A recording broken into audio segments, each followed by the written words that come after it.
1 João 1,8. Se dissermos que não temos pecados, estamos nos enganando, e não há verdade em nós. Mas se confessarmos os nossos pecados a Deus, Ele cumprirá a sua promessa e fará o que é correto. Ele perdoará os nossos pecados e nos limpará de toda maldade. Se nós falamos que nós não temos pecados, nós estamos enganando a nós mesmos. Nós estamos nos enganando. E o fato de nós estarmos nos enganando, não existe verdade em nós. Mas ao contrário disso, se nós confessarmos os nossos pecados a Deus, Ele cumprirá a sua promessa e fará o que é correto. Ele perdoará os nossos pecados e nos limpará de toda maldade. Se nós falamos que nós não temos pecado, nós estamos enganando a gente mesmo. E o fato de nós estarmos nos enganando, João está dizendo que não existe verdade em nós. Mas, ao contrário disso, nós confessarmos os nossos pecados a Deus, Ele cumprirá a sua promessa. Então, o ato de nós confessarmos, de nós reconhecermos e de nós confessarmos os nossos pecados, faz com que Deus venha cumprir promessas sobre as nossas vidas. Então, existe um segredo espiritual aqui nesse primeiro versículo que nós estamos lendo, que é quando nós confessamos, quando nós reconhecemos que nós somos pecadores, e quando nós confessamos os nossos pecados, Deus ele começa a cumprir promessas sobre as nossas vidas. Eu ouço muitas pessoas falando, sobre as promessas de Deus. Eu cresci dentro de um convívio pentecostal, onde uma das principais frases que eram faladas era a seguinte, que nós não morreríamos antes de nós vermos as promessas de Deus sobre as nossas vidas. Tem até música, louvor que fizeram com este título e com esta ideia de que eu não vou morrer enquanto Deus não cumprir as suas promessas sobre a minha vida. Mas o que João está dizendo aqui não é isso. O que João está dizendo é que se nós reconhecermos que nós somos pecadores, se nós confessarmos os nossos pecados diante de Deus, Deus vai cumprir promessas sobre as nossas vidas. Deus vai liberar as suas promessas sobre as nossas vidas. Então, se você está me ouvindo, quer dizer que você está vivo, então você tem a oportunidade hoje, de reconhecer que você é um pecador. E você pode, a partir de hoje, confessar os teus pecados. E você fazendo isso, você vai alcançar, como diz as Escrituras também, quem se arrepende, quem se arrepende e deixa alcança a misericórdia.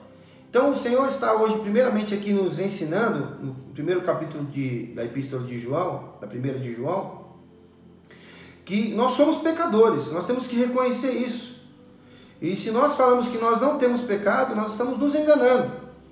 E depois no versículo 10 ele está dizendo que nós estamos fazendo Deus mentiroso. Porque Deus, na tua palavra, diz que todos pecaram. Todos os pecados estão destituídos da glória de Deus. Todos estão separados, nasceram, originalmente separados da glória de Deus. Aí você me fala assim, pastor, mas eu já aceitei Jesus, eu já sou cristão, eu já sou crente, já sou batizado, eu já sou um cristão, sou um seguidor de Cristo, sou um discípulo de Jesus. E por isso você deixou de pecar? E por isso você deixou de ser um pecador? A diferença é que você agora já não tem mais a condenação do pecado sobre a tua vida, mas ainda continua se fazendo necessário você pedir perdão, você se arrepender dos seus pecados. Então o primeiro ponto aqui da minha mensagem vai girar em torno deste eixo, de dizer que nós temos que reconhecer que nós somos pecadores e que nós devemos confessar os nossos pecados. E em contrapartida, o Senhor ele começa a cumprir promessas. O Senhor começa a fazer aquilo que é correto sobre as nossas vidas. O texto vai falar que Ele perdoará os nossos pecados e nos limpará de toda a maldade. Quantos crentes nós conhecemos Ou até nós mesmos, muitas vezes nós somos maldosos. Existe ainda maldade dentro de nós. Mesmo sendo cristãos, ainda existe maldade sobre as nossas vidas, existe maldade sobre nós cristãos. E o que o texto está dizendo é o seguinte: quando nós confessamos os nossos pecados a Deus, Ele cumpre a sua promessa e fará o que é correto. Ele perdoará os nossos pecados e nos limpará de toda maldade. Então, ao passo que nós confessamos os nossos pecados a Deus, sabe, que nós colocamos diante de Deus, sabe, os nossos pecados, as nossas falhas, as nossas transgressões, em contrapartida o Senhor vai limpando as nossas vidas. Olha aí, Deus agindo nas nossas vidas quando nós confessamos. Eu me lembro que um tempo atrás uma pessoa me perguntou: você acredita que é necessário nós ainda pedirmos perdão ao Senhor pelos nossos pecados? Uma vez que o Senhor já perdoou todos os nossos pecados na cruz do Calvário? A pessoa fez essa pergunta para mim: por que eu tenho que continuar pedindo perdão a Deus, sendo que Jesus já morreu por todos os meus pecados? Quando Jesus morre para cobrir, para perdoar os nossos pecados, Jesus está fazendo a parte dele, a parte divina, a parte de Deus. Ele está morrendo e está oferecendo perdão. E quando nós confessamos, nós estamos fazendo o quê? Nós estamos recebendo aquilo que o Senhor fez sobre as nossas vidas. É bem claro quando João diz assim que Ele perdoará os nossos pecados e nos limpará de toda maldade. Eu entendo que este texto ele está trazendo uma ideia de que existe um processo, né, que é de santificação, processo de purificação, né, de caráter, de vida cristã. E este processo é realizado ao passo em que nós levamos ao Senhor as nossas transgressões, os nossos pecados. Nós confessamos diariamente, em todo tempo, os nossos pecados diante de Deus. E ao passo em que nós confessamos isso a Deus, o Senhor, Ele vai, sabe, transformando, o Senhor vai mudando, o Senhor vai restaurando, sabe, essa nova vida que existe dentro de nós. Ele vai substituindo, né? É muito claro, a gente percebe isso na vida de algumas pessoas, que ao passo em que a pessoa vai se estreitando no seu relacionamento com Deus, ao passo que a pessoa vai criando intimidade na sua relação com Deus, essa pessoa ela começa a ser uma pessoa diferente no trato, nas palavras, sabe, no olhar, nas atitudes. É muito bem claro isso quando você percebe que existe, né, um relacionamento desta pessoa para com Deus. E o convite de João aqui no primeiro ponto dessa mensagem é exatamente esse: fazer com que nós venhamos reconhecer que nós somos pecadores. Nós somos pecadores e que nós devemos confessar estes pecados diante de Deus. Nós devemos lançar diante de Deus essas limitações, essas fraquezas, esses problemas que nós enfrentamos. Nós devemos colocar diante de Deus todas essas situações. E ao passo em que nós vamos colocando diante de Deus, o Senhor vai transformando, vai mudando, o Senhor vai fazendo novas as coisas sobre as nossas vidas. Ainda ontem eu conversava com a Patrícia, né? E ela dizia: pastor, Deus colocou uma palavra no meu coração. Essa palavra, ela tem falado muito ao meu coração, ela tem queimado muito o meu coração. E ela então compartilhou comigo ali que o Senhor havia colocado aquele texto que diz que as coisas velhas se passaram e eis que todas as coisas são feitas novas, que o Senhor faz todas as coisas novas.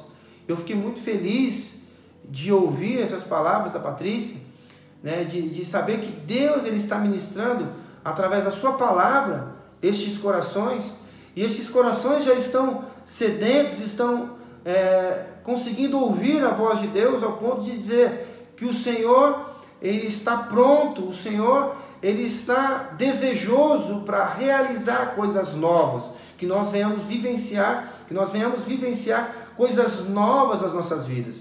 E é exatamente isso que João está dizendo aqui, que ao passo em que nós confiamos, né, ao ponto de confessarmos, confessar pecado não é uma tarefa fácil.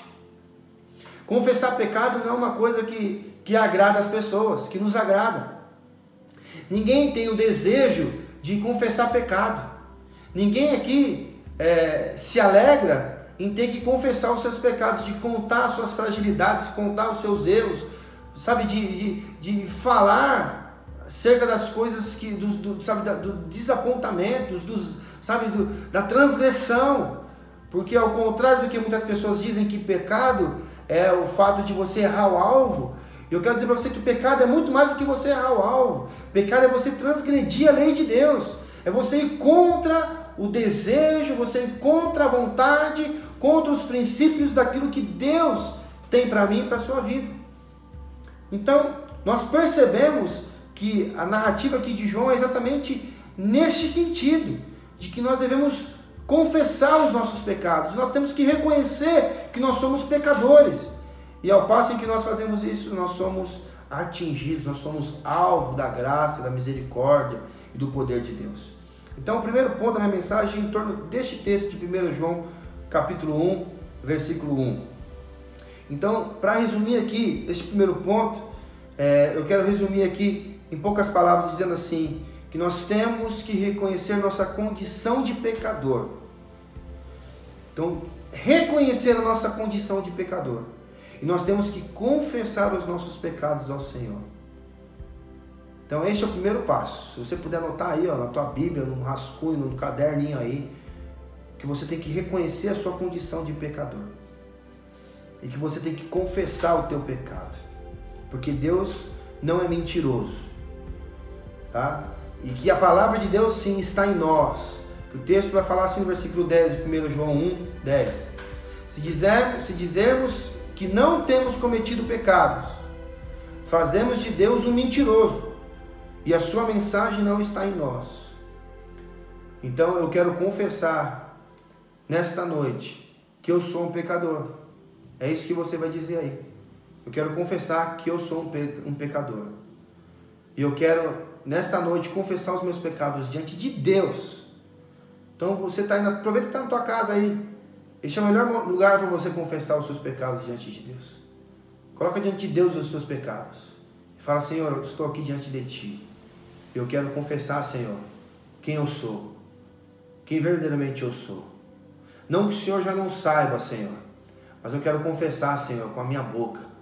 Eu quero, Senhor, confessar com a minha boca e dizer para o Senhor que eu sou um pecador. E que eu preciso, ó Pai querido, do Teu perdão. Eu preciso ser restaurado. Eu preciso ser transformado. Eu preciso ser mudado, Senhor, pelo Senhor, por Ti, ó Pai querido. E aí você vai dizer isso para o Senhor. E o próprio texto diz que o Senhor vai limpar toda a maldade que existe dentro de mim e dentro de você. Bom, então esse é o primeiro ponto. O segundo ponto está lá no livro de Jeremias, capítulo 4, versículo 1. Se você vai voltar, volte para mim. Eu odeio os ídolos. Acabe com eles e seja fiel a mim. Então sim, você estará sendo verdadeiro, correto e honesto quando jurar pelo meu nome. Todas as nações pedirão que eu os abençoe e elas me louvarão. Deus diz aos homens da tribo de Judá e da cidade de Jerusalém: passem um arado na terra que não foi preparado para plantar, e não semeiem as sementes no meio de espinhos. Povo de Judá e moradores de Jerusalém, sejam fiéis à aliança que fizeram comigo, o Senhor, e se dediquem a mim de todo o teu coração. Senão, a minha ira queimará como fogo, e por causa das maldades que vocês têm feito, o meu furor será como fogo, e ninguém poderá apagá-lo. Deus então se dirige à nação de Israel dizendo: se vocês vão voltar, voltem para mim.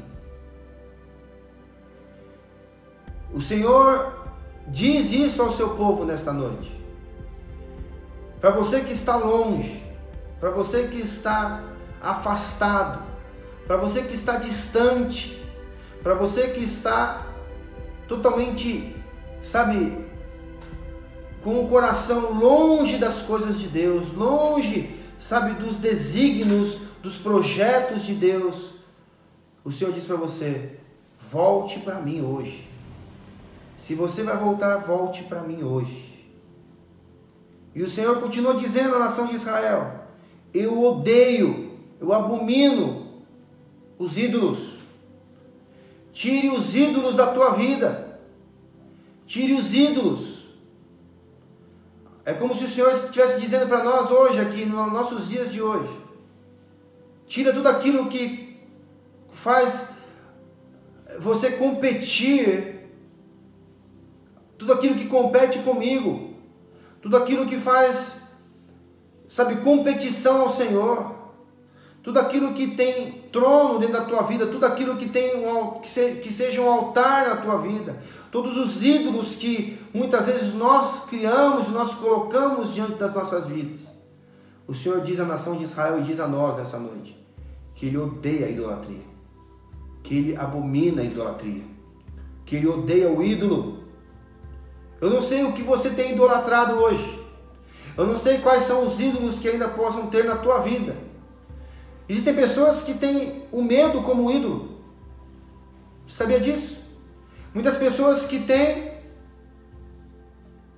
sabe, que são servos, têm como Deus o medo. O medo é quem domina a sua vida. E o Senhor diz que Ele odeia o medo, que Ele odeia tudo aquilo que se coloca no lugar de Deus, tudo aquilo que se torna um trono, tudo aquilo que se torna um altar, tudo aquilo que se torna um Deus na sua vida. O Senhor odeia. E o Senhor diz para você abandonar isto hoje e você se voltar a Ele. Em dias de tantas preocupações, em dias de tantos medos que nós temos aqui, o Senhor diz a nós nessa noite que é momento de nós voltarmos para Ele, momento de nós confiarmos nele, é momento de nós nos voltarmos e olharmos para o autor e consumador da nossa fé. Ele diz que odeia os ídolos, e Ele diz que para que nós venhamos acabar com eles, nós devemos acabar com os ídolos.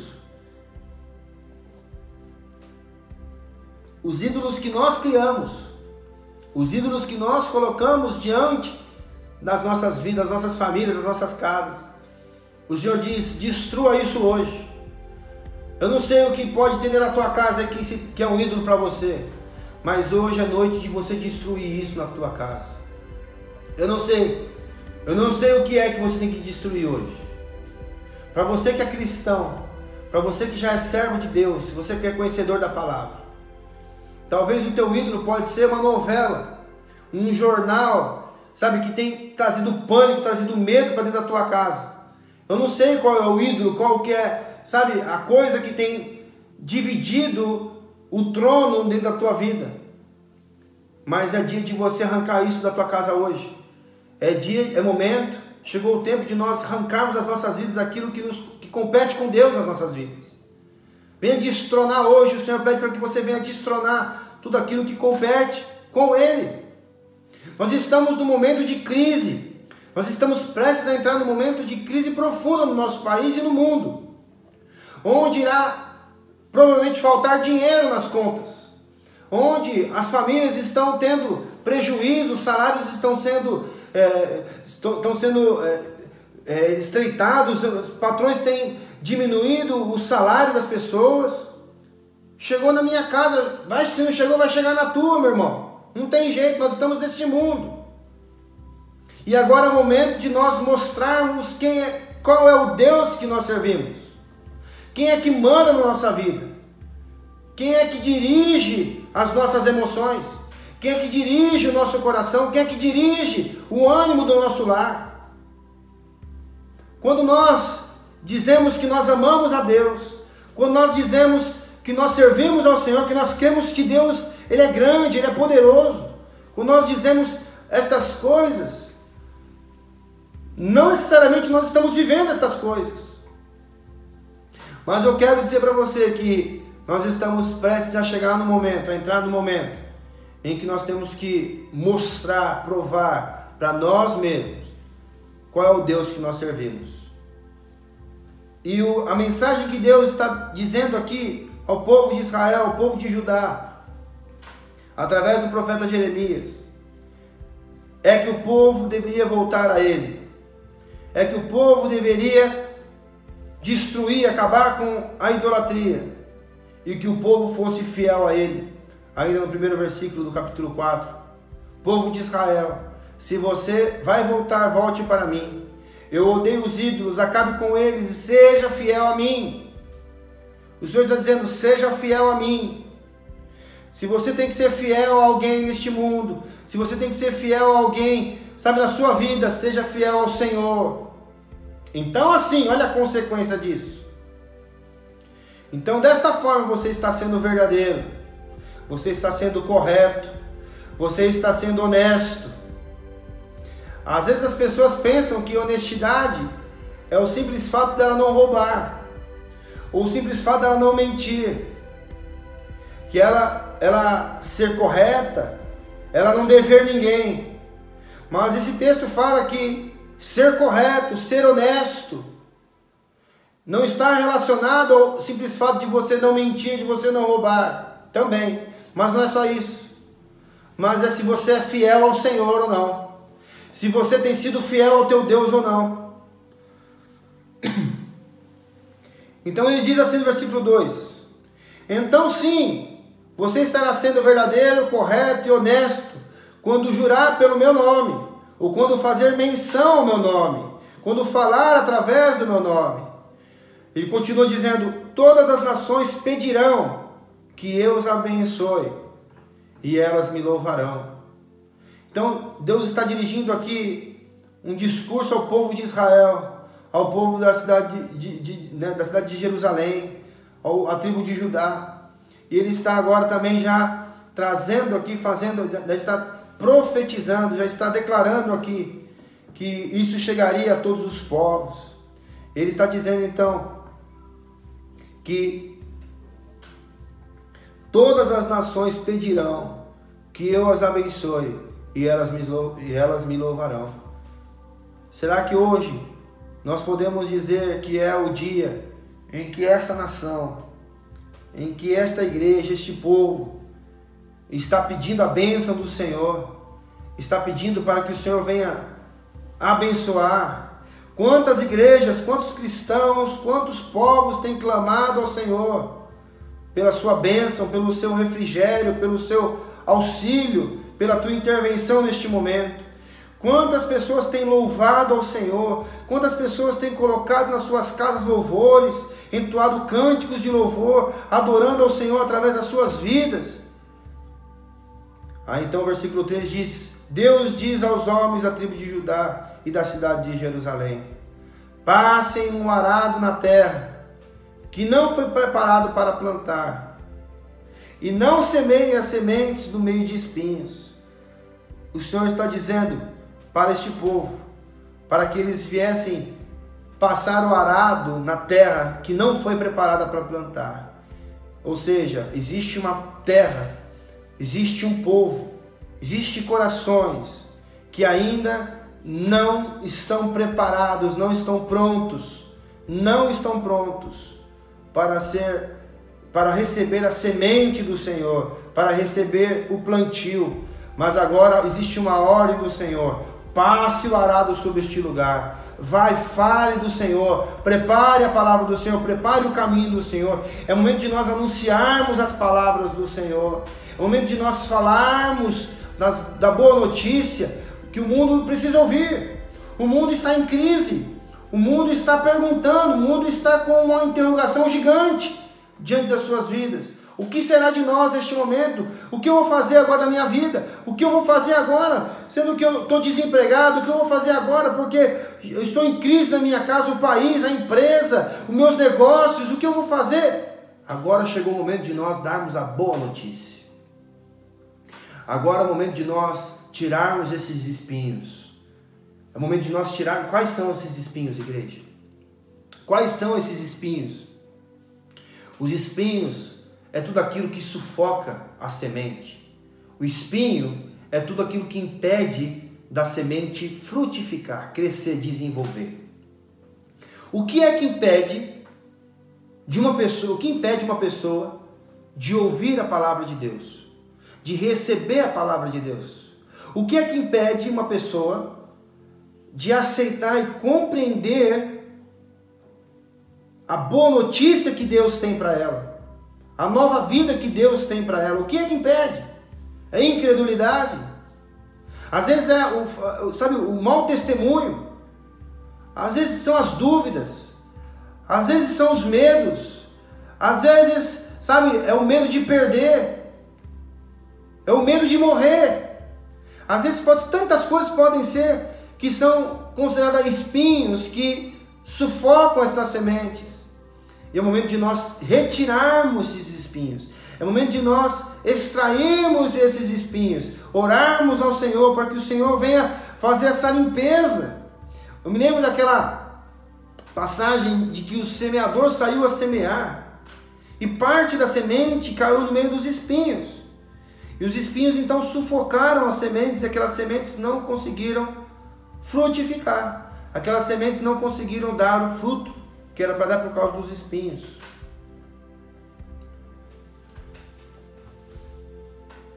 Mas passem o arado na terra.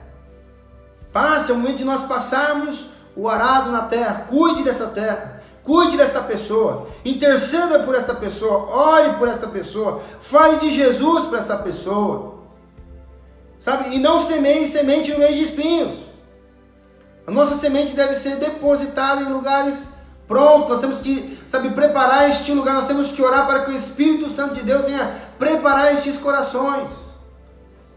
E então nós conseguiremos então semear, depositar essas sementes.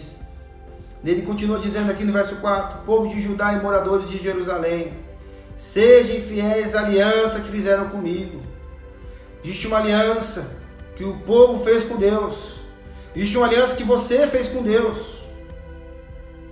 Existe uma aliança em que você fez com Deus, todo crente fez com Deus, que Ele seria o Senhor da tua vida. Se você fez essa aliança, é o momento de você agora resgatar esta aliança.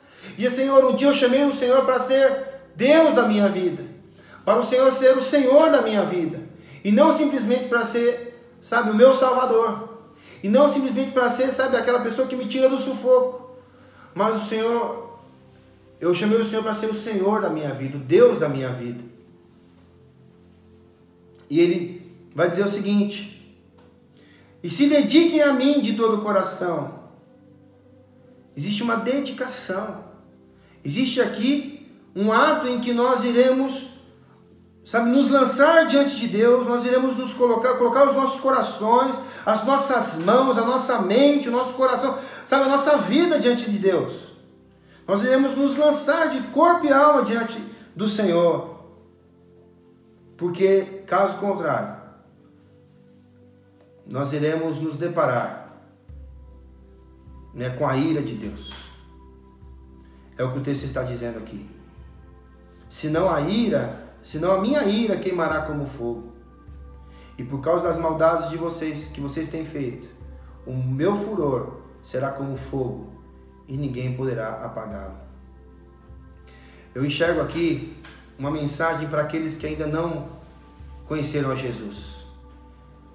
Como nós estamos aqui pela rede social, e muitas pessoas podem ter acesso a esta mensagem. Então eu quero dizer uma mensagem para você que ainda não conhece a Jesus. Para você que ainda não entregou a tua vida para Jesus. Entrega a tua vida para Jesus. Entrega os teus caminhos ao Senhor. Porque vai haver um dia em que o Senhor irá derramar, a sua ira sobre toda a terra. O Senhor irá derramar a sua ira sobre esta humanidade. E todos aqueles que negligenciaram o convite de Deus, todos aqueles que recusaram, todos aqueles, que não se curvaram diante de Deus e não entregaram suas vidas para Jesus, essas pessoas irão provar da ira de Deus. É o que o texto está dizendo aqui. E ninguém pode apagar este fogo. Ninguém pode apagar a ira de Deus. Então, o segundo ponto da minha mensagem gira em torno do seguinte, que Deus está dizendo, volte logo, volte hoje, volte agora para a minha presença, volte agora, sabe, para este relacionamento, venha agora para este relacionamento.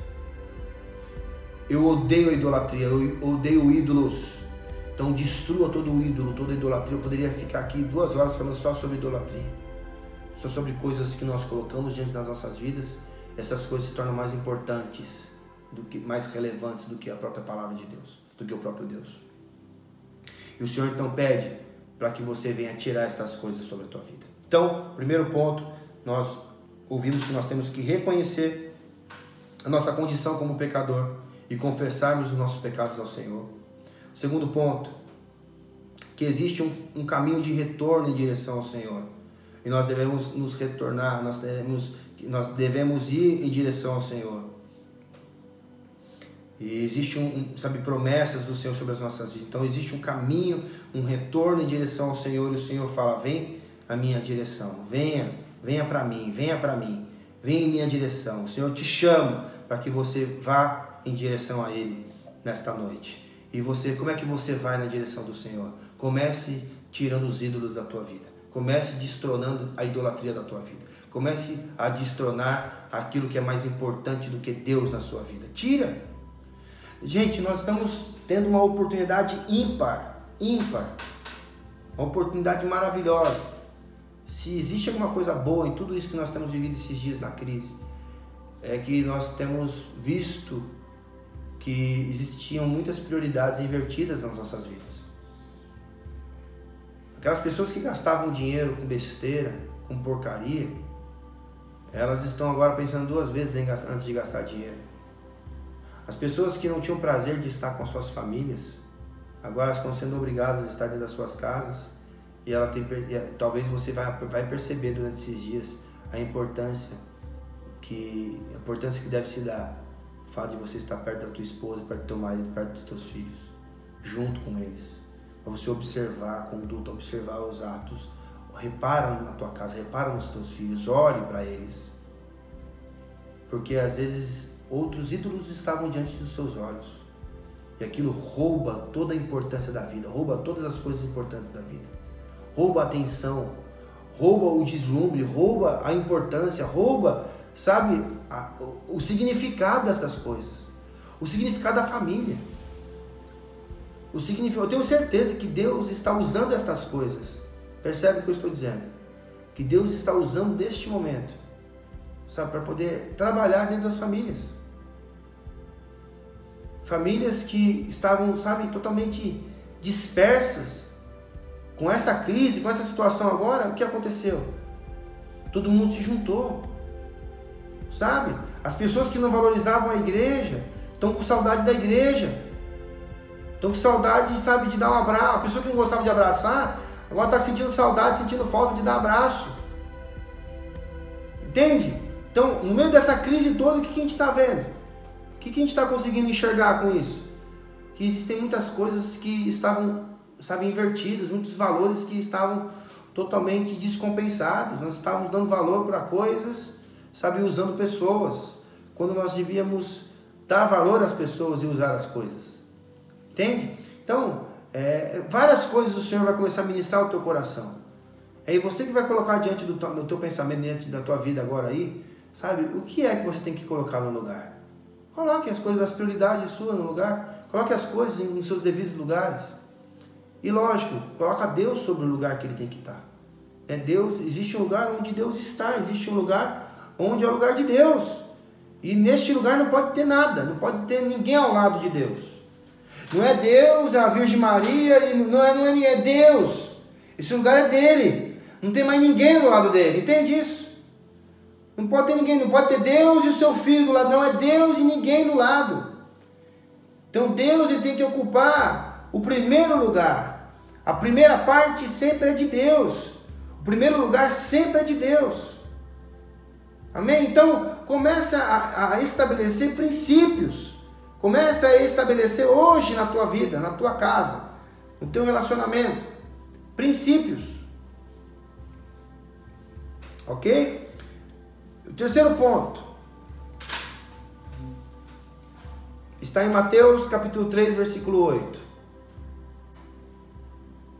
Que vocês devem mostrar frutos de arrependimento. Deem fruto que mostre arrependimento.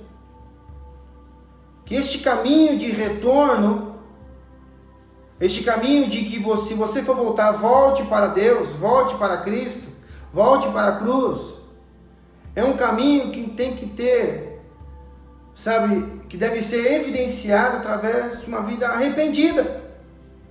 Que esse regresso, ele é mostrado, ele é revelado através do arrependimento que existe na vida de quem volta.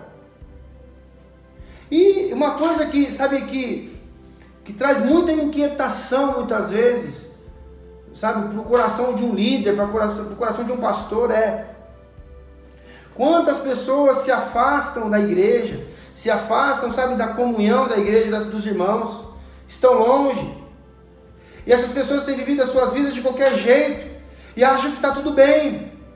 Eu quero falar para você hoje, se tem alguém nesse estado hoje aí, me ouvindo, eu quero dizer para você que não está tudo bem. Que você deve clamar a Deus por arrependimento. Que você deve clamar a Deus e se arrepender. Você deve clamar ao Senhor e dizer: Senhor, eu me arrependo, Deus. Existe arrependimento dentro do meu coração. E a sua vida vai demonstrar frutos, consequências de arrependimento. É o que Jesus fala no Evangelho que escreveu Mateus, capítulo 3, verso 8. Deem fruto que mostra arrependimento. Não adianta você falar que está arrependido. Camarada vai lá, faz o que quer, apronta, faz o que quer da vida. Aí chega para a mulher chega para o marido e fala: eu estou arrependido, eu estou querendo voltar. Porque você tem que mostrar que verdadeiramente você se arrependeu.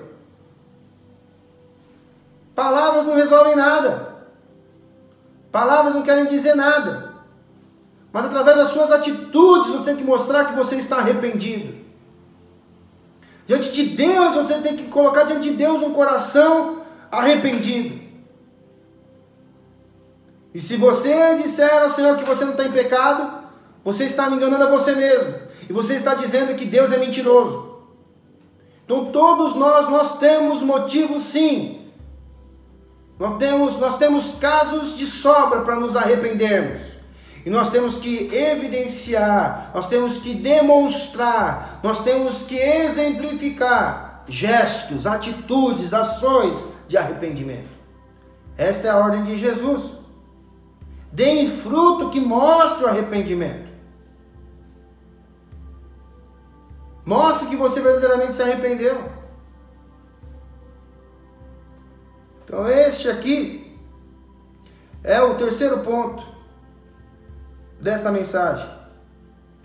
Deem fruto, mostre o fruto deste arrependimento. E a prova que nós estamos no caminho certo é exatamente o fruto do arrependimento, se existe fruto nas nossas vidas ou não. Essa é a maior prova. Você tem que mostrar isso para você mesmo. Tem que mostrar isso dentro da tua casa. Você tem que mostrar isso para a tua liderança. Que realmente você enxergue que existe pecado dentro da tua vida, que você está transgredindo, sabe, aquilo que Deus tem para você, os planos, as promessas que Deus tem para a tua vida. E existe arrependimento dentro da tua vida, dentro do teu coração. E através das atitudes, Deus vai ver, as pessoas vão ver, a tua casa inteira vai saber, você vai perceber. Você não vai precisar ficar se justificando. Amém? Mas o próprio Deus vai justificar você. Então mostre, demonstre, deem frutos que mostrem arrependimento. E a prova então que nós estamos no caminho certo é exatamente que esses frutos nos acompanhem. Que esses frutos de arrependimento vão nos acompanhar. Lucas 5:31 dá o seguinte: respondeu Jesus: os que têm saúde não precisam de médico, mas sim os doentes. Eu não vim para chamar os bons, mas para chamar os pecadores. a fim de que se arrependam dos seus pecados. Igreja, quantas vezes eu ouvi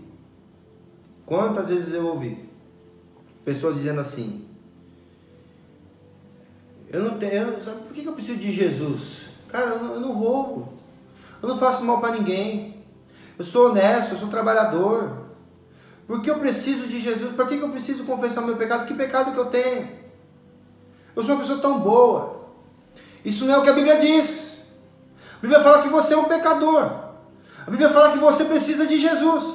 A Bíblia fala que você precisa se arrepender dos seus pecados.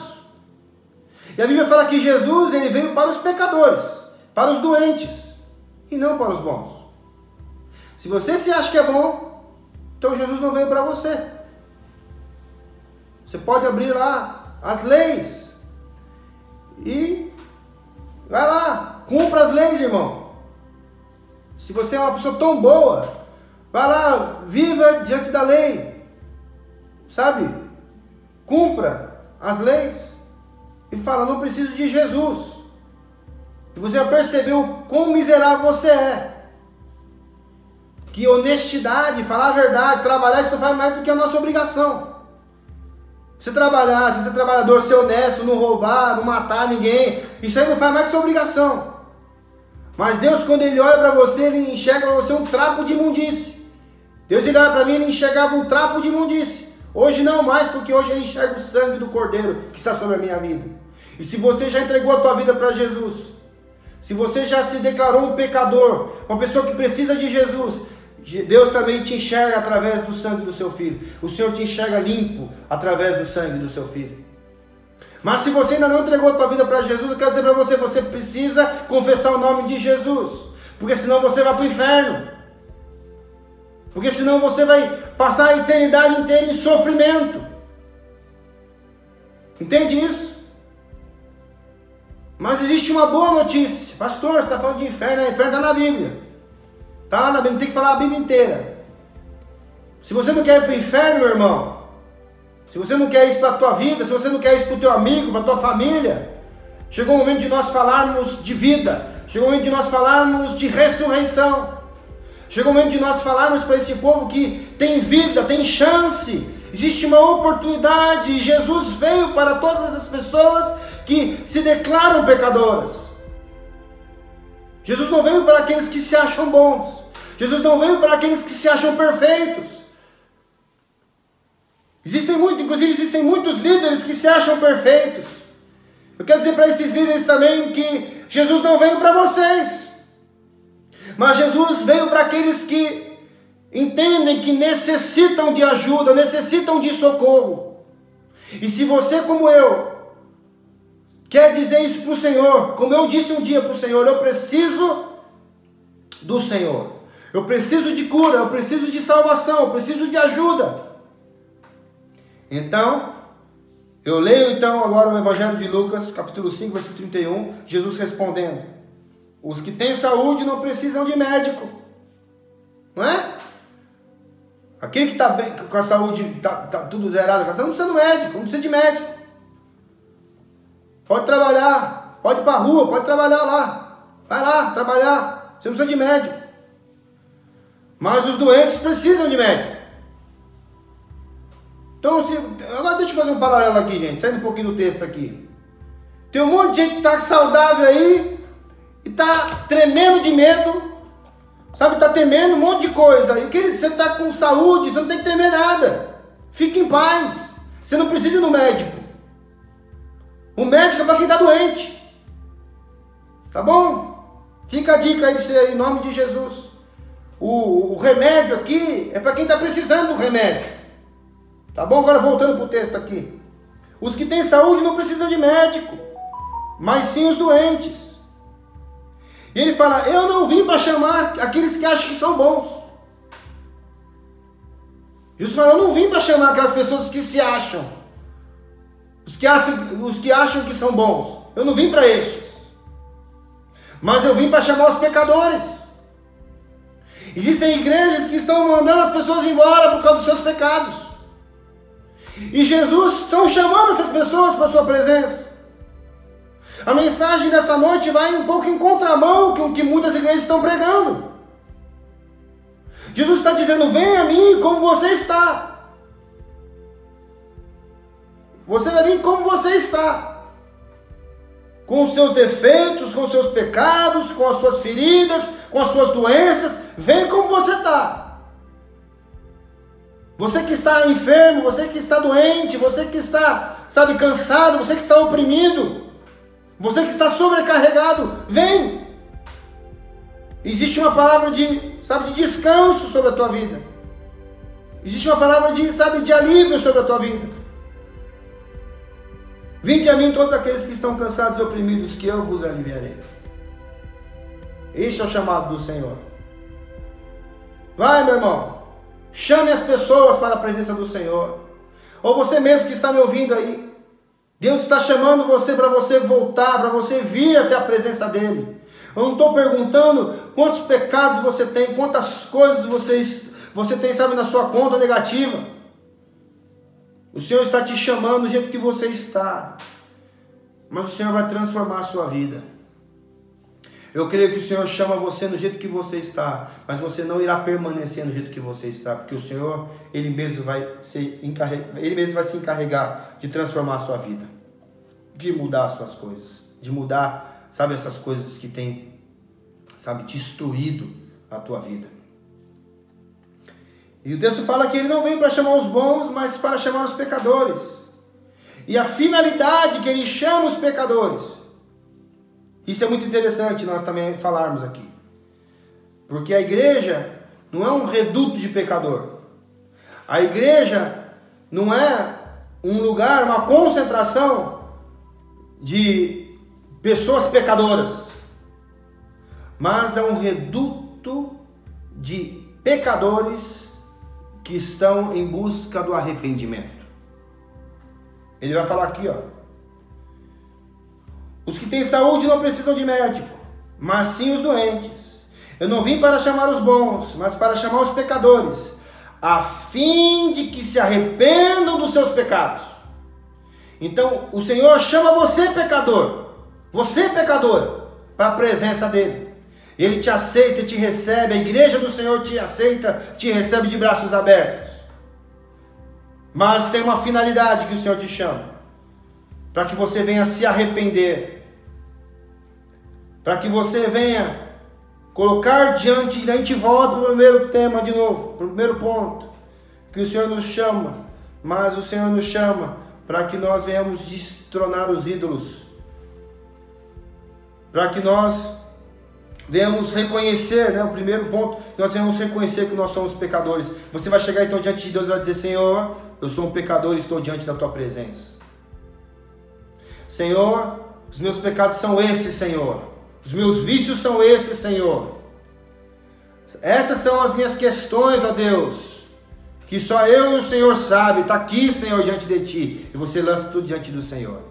Aí o segundo passo qual que é? Você fala: Senhor, eu me arrependo, Senhor, porque eu transgredi a Tua lei, eu transgredi a Tua vontade. Senhor, eu estou fazendo tudo aquilo que o Senhor não se agrada. Eu estou, Senhor, arrependido, Senhor. Eu me arrependo, ó Deus. Aí vai. Aí o que o Senhor faz? O Senhor transforma a sua vida. Então, o quarto e último ponto aqui da minha mensagem, resumindo exatamente isso. Jesus tem cura para um mundo doente. Se o mundo está enfermo, se o mundo está em caos, Jesus tem cura para este mundo. Os médicos estão aí querendo provar que nós encontramos finalmente aí o remédio para o vírus. O remédio que combate então esta enfermidade.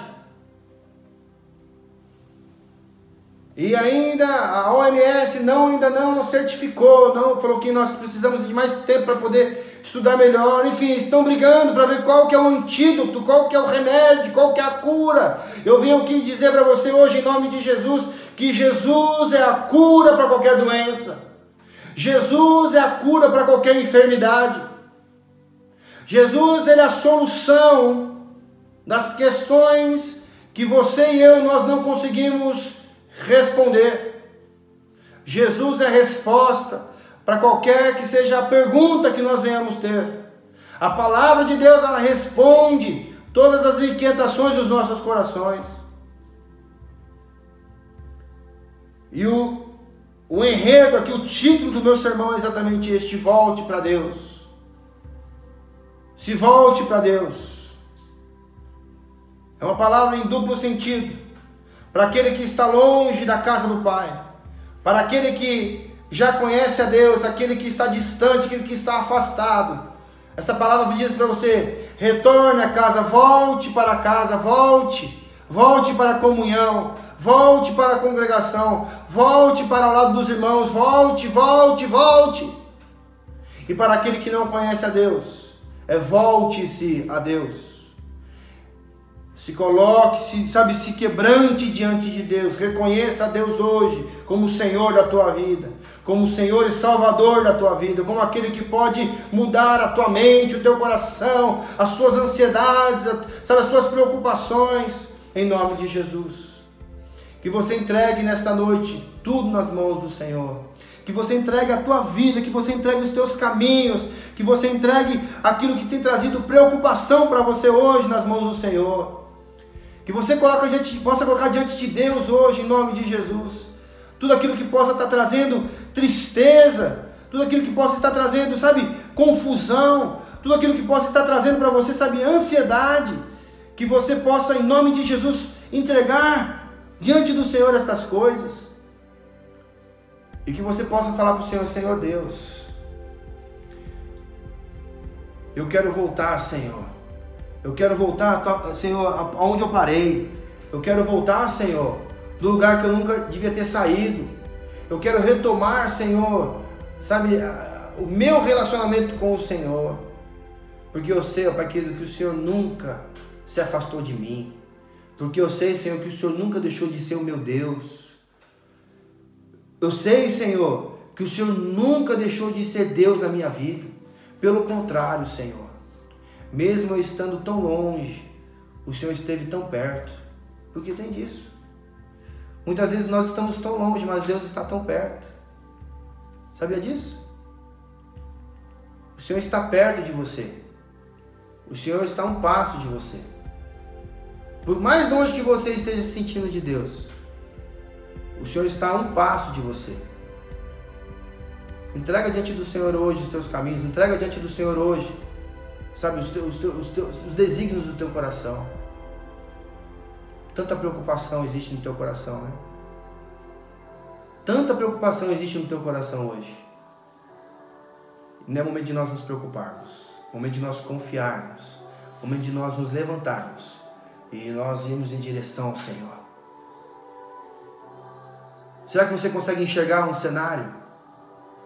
Será que você consegue enxergar esse cenário, o mundo, um caos que está? O caos que o mundo se encontra. O mundo está em caos. E está todo mundo de olho no mundo.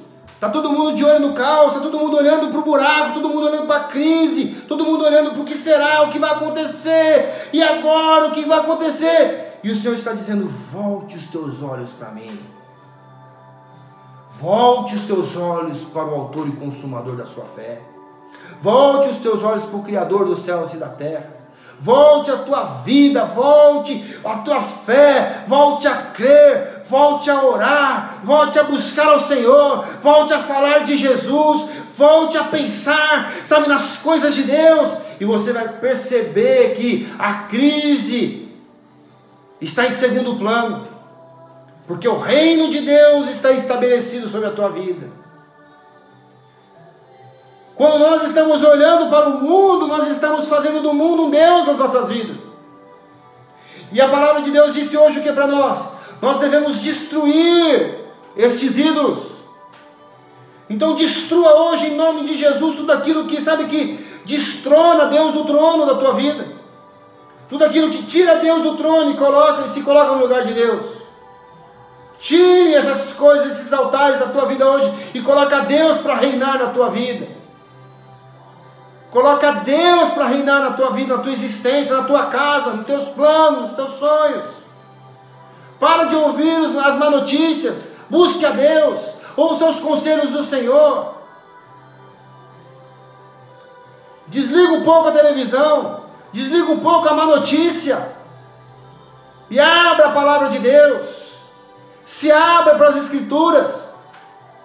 Fala: Senhor, é disso aqui que eu quero me alimentar, Senhor. É da tua palavra, Senhor, que eu quero me alimentar.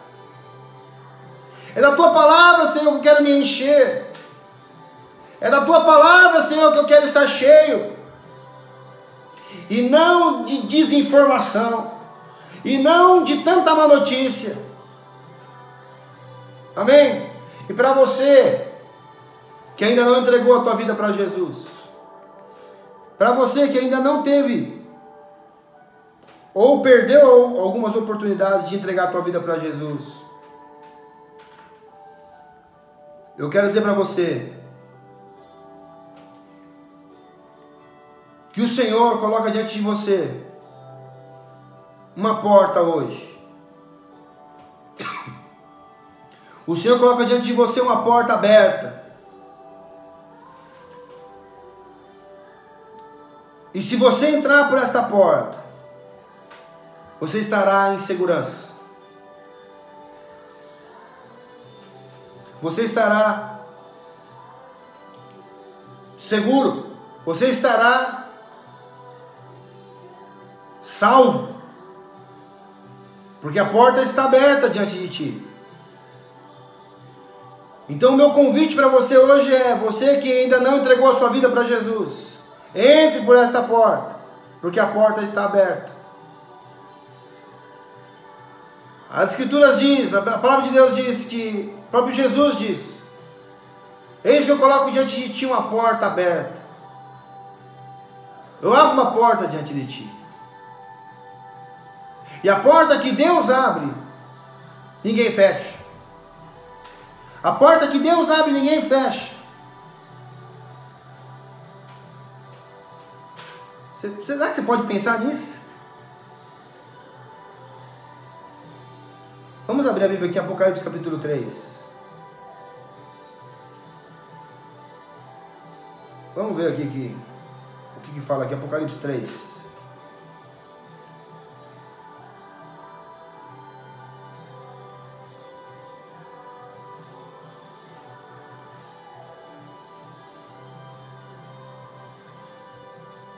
Apocalipse 3:7 diz assim: ao anjo da igreja em Filadélfia escreva: essas palavras são daquele que é santo e verdadeiro, que tem a chave de Davi.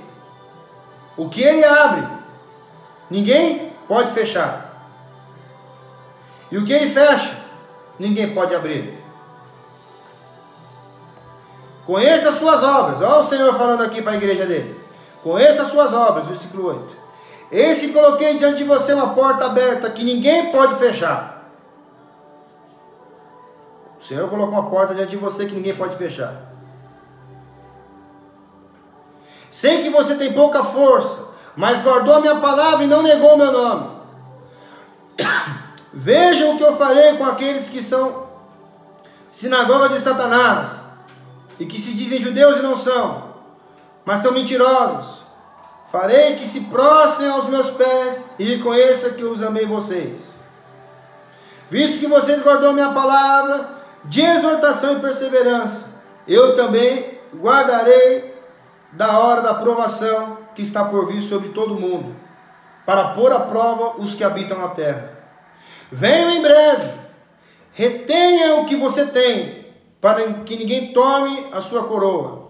Farei do vencedor uma coluna no santuário do meu Deus, e dali ele jamais sairá.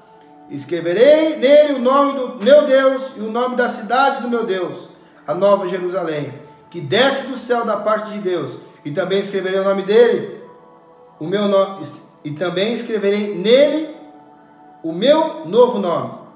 Aquele que, quem tem ouvidos ouça o que o Espírito diz à igreja. Versículo 7 aqui, resumindo, ele fala o seguinte: que existem aqui duas portas, uma que o Senhor abriu e que ninguém pode fechar, mas fala também que existe uma que Deus fecha e ninguém pode abrir. Ou seja, o Senhor abriu esta porta e chama você para que você entre por esta porta, porque um dia Ele vai fechar esta mesma porta Ele vai fechar esta porta, a partir deste momento ninguém mais entra. Porque da mesma forma que a porta está aberta, ninguém fecha, quando ele fecha a porta, ninguém pode abrir. E a Bíblia diz, no decorrer do texto, que ele vem. E ele vem em breve. Portanto, em nome de Jesus, ouça a voz do Senhor hoje. Ouça a voz do Senhor que te chama. Ouça a voz do bom pastor que chama você pelo teu nome. Venha. Venha em nome de Jesus para a presença do Senhor. Venha. Fale com Deus. Sabe? Se você não sabe como fazer isso, me procura aí, ó. Pode escrever inbox aí no canal, nos canais da igreja. Eu vou entrar em contato com você, nós vamos conversar. Ok? Em nome de Jesus, eu quero orar pela tua vida agora. Eu quero colocar a tua vida diante de Deus neste momento. E dizer para você: volte. Volte. Tenha você pressa. Crie você pressa de voltar. Amém? Volte. Desperte dentro de você o desejo. Eu preciso estar diante do Senhor, com o meu coração aberto. Eu preciso estar diante do Senhor, sabe, pronto para obedecê-lo, pronto para poder segui-lo, em nome de Jesus. Vamos orar? Feche os teus olhos nesse momento. Pai eterno, nós estamos na tua presença.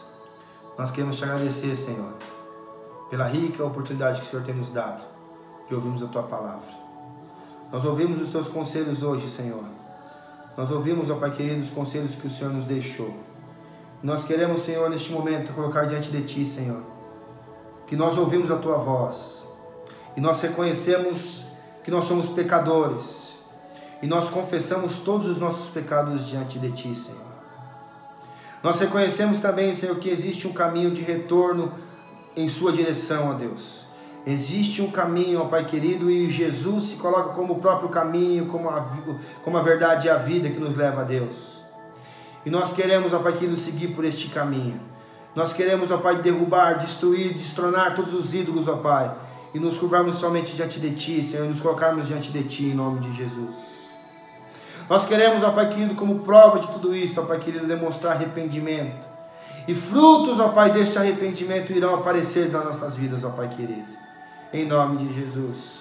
Porque nós reconhecemos, ó Pai querido, que o Senhor veio para curar o enfermo, o Senhor veio para salvar o pecador, que o Senhor tem cura para um mundo doente, ó Pai querido. E nós cremos na Tua palavra, nós cremos, ó Pai, que Tu pode todas as coisas, que todas as coisas são, Senhor, possíveis, ó Pai, ao Senhor.